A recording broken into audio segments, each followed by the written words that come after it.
आदर्श शिक्षण संस्थान की ऑनलाइन कक्षा में कक्षा षष्ठी के सभी भैया बहनों का एक बार फिर से हार्दिक स्वागत एवं अभिनंदन। सामाजिक एवं राजनीतिक जीवन की पाठ्य पुस्तक के पाठ प्रथम विविधता की समझ के अध्याय में आज हम भारत के लोगों के द्वारा किए जाने वाले विविध प्रकार के कार्यों के बारे में जानकारी प्राप्त करेंगे।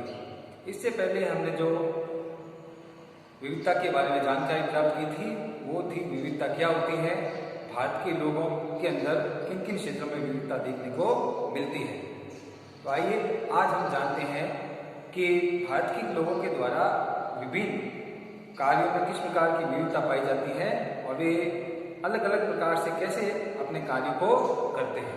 सबसे पहले हम ये जानने का प्रयास करेंगे कि भारत के अंदर जो विभिन्न धर्मों के लोग हैं उनके अपने ईश्वर के प्रति आस्था होती है। उस आस्था को प्रकट करने के लिए वे कौन कौन से तरीके इस्तेमाल करते हैं।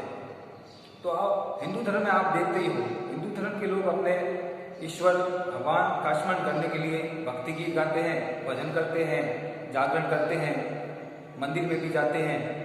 तो इस प्रकार से वे इस प्रकार के कार्य करते हुए अपने ईश्वर के प्रति अपनी श्रद्धा को अर्पित करते हैं और ऐसा करने पर उनको लगता है कि ऐसा करने से ईश्वर हमारा भला करेंगे, हमारा मंगल करेंगे। उसी प्रकार से मुस्लिम धर्म के लोग हैं, वे अपने अल्लाह ईश्वर को याद करने के लिए मस्जिद में जाते हैं, नमाज अदा करते हैं, अजान देते हैं। तो ये उनका तरीका है अपने ईश्वर के प्रति श्रद्धा अर्पित करने का। सिख धर्म के लोग हैं, वो गुरुद्वारा में जाकर शीश झुकाते हैं। तो ये उनका तरीका है। जो ईसाई धर्म के लोग हैं उनके लिए श्रद्धा प्रकट करने का तरीका या स्थान गिरजाघर है। तो वो गिरजाघर में जाकर अपनी श्रद्धा अपने ईश्वर के प्रति प्रकट करते हैं। तो ये हो गया प्रार्थना या इबादत में विविधता या किस प्रकार से अंतर पाया जाता है। अब है दूसरा जो बिंदु है वो है शादी करना या विवाह करने के अलग अलग प्रकार के तरीके। तो भारत में जितने भी धर्म हैं उन सब की धर्मों की अपनी अपनी मान्यताएं हैं, उनकी परंपराएं हैं, उनके रीति रिवाज हैं। तो विवाह में भी अलग अलग प्रकार के तरीके पाए जाते हैं इस संस्कार को करने के लिए भी।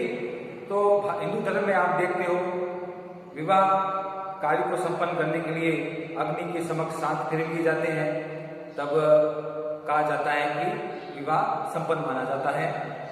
उसी प्रकार से मंदिर में जाकर भी कुछ लोग वरमाला पहनाकर शादी करते हैं। और आधुनिक समय में आप देखते हो कि कुछ लड़का लड़की कोर्ट में जाकर भी शादी करते हैं। तो ये भी एक प्रकार का विवाह का नया तरीका भी वर्तमान में और कुछ समय से हमारे सामने आया है। मुस्लिम धर्म के लोग हैं, इस धर्म में विवाह करने के लिए दोनों पक्षों को लड़का लड़की को सामने बिठा दिया जाता है और जो मुस्लिम धर्मगुरु होता है वो उनको मुस्लिम रीति रिवाज के अनुसार कुछ मान्यताओं के अनुसार उनको कुछ शर्तें बोलने के लिए कहता है, तो उनका ये विवाह संपन्न माना जाता है। इसी प्रकार से अन्य जो विविध कार्य होते हैं उसमें अपने अभिवादन है। अभिवादन करने के भी अलग अलग प्रकार के तौर तरीके हमारे भारत देश में पाए जाते हैं। तो अलग अलग धर्म हैं, तो अलग अलग प्रकार के धर्मों के अनुसार अभिवादन के तरीके भी अलग अलग पाए जाते हैं। हिंदू धर्म के लोग हैं वो जब भी आपस में मिलते हैं तो राम राम कहकर संबोधित करते हैं और नमस्ते भी कहते हैं। मुस्लिम धर्म के लोग हैं वो अस्सलाम वालेकुम शब्द को संबोधित करते हुए आपस में गले मिलते हैं। सिख धर्म के लोग हैं वो सत श्री अकाल शब्द का उपयोग करते हुए एक दूसरे को गले मिलते हैं। तो हम ये कह सकते हैं कि अभिवादन करने के भी अलग अलग प्रकार के तरीके भारत देश में पाए जाते हैं। तो इस प्रकार से हम कह सकते हैं कि इबादत करने, प्रार्थना करने में, विवाह में, अभिवादन में ये जो अलग अलग प्रकार के तरीके हैं ये अलग अलग धर्मों में अलग अलग प्रकार से पाए जाते हैं। उसी प्रकार से त्योहारों में देखें तो प्रत्येक धर्म अपने हिसाब से त्योहारों को मनाता है और जो उनके धर्म की मान्यता होती है वो धर्मों को मानते हैं। हिंदू धर्म है उनके जो प्रमुख त्योहार हैं वो हम सभी जानते हैं, जिसमें दीपावली को सबसे ज़्यादा सबसे ऊपर रखा जाता है।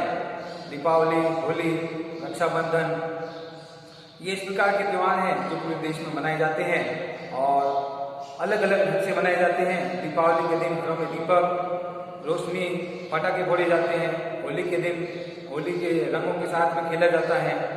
रक्षाबंधन के दिन बहन भाई को राखी बांधती हैं। तो ये हमारे हिंदू धर्म के त्यौहार हैं जो इस प्रकार से लोग मनाते हैं। मुस्लिम धर्म में भी अलग अलग प्रकार के त्यौहार हैं, जैसे ईद है, बकरीद है, मोहर्रम है और बराफत है।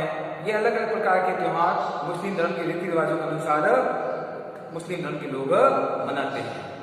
सिख धर्म के लोग हैं, उनके लिए सबसे जो प्रमुख त्यौहार है वो बैसाखी होता है। अन्य जो भारत के दक्षिण भारत के राज्य हैं वहाँ पर भी अलग अलग मुख्य त्यौहार पाए जाते हैं। जैसे तमिलनाडु में आप चले जाओगे, वहाँ पे पोंगल, केरल में ओणम, तो ये वहाँ के प्रमुख त्यौहार हैं। गुजरात के अंदर मकर संक्रांति को बड़े चाव से लोग मनाते हैं। तो इस प्रकार से अलग अलग धर्म, अलग अलग क्षेत्रों के अनुसार अलग अलग प्रकार के त्योहारों को मनाने के कार्य भारत के लोगों के द्वारा किए जाते हैं। अब चावल पकाना, चावल भी अलग अलग धर्मों में अलग अलग प्रकार के तरीकों से पकाया जाता है। तो जैसे कोई चावल में घी डालकर उसको पकाते हैं, कोई चावल के अंदर काजू किशमिश जीरा डाल के एक प्रकार से पुलाव बनाते हैं। कुछ मुस्लिम धर्म के अंदर चावल के अंदर मीट सब्जी डालकर बिरयानी की तरह उसको पकाते हैं। तो ये खान पान में भी, किसी व्यंजन को बनाने में भी अलग अलग प्रकार के तरीके अलग अलग धर्म में अलग अलग प्रकार से अपनाए जाते हैं। तो इस प्रकार से हमने ये सामान्य रूप से जानने का प्रयास किया कि भारत के लोगों के द्वारा विविध प्रकार के कार्य कौन कौन से किए जाते हैं। वैसे देखा जाए तो कार्य बहुत सारे हैं और हम अपने आसपास देखते भी हैं।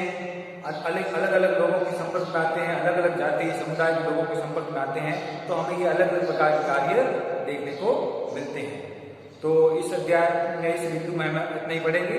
अगले अध्याय और बिंदु के अंदर हम ये जानने का प्रयास करेंगे कि भारत में इतनी सारी विविधता होते हुए भी एकता क्यों है। तब तक के लिए बहुत बहुत धन्यवाद।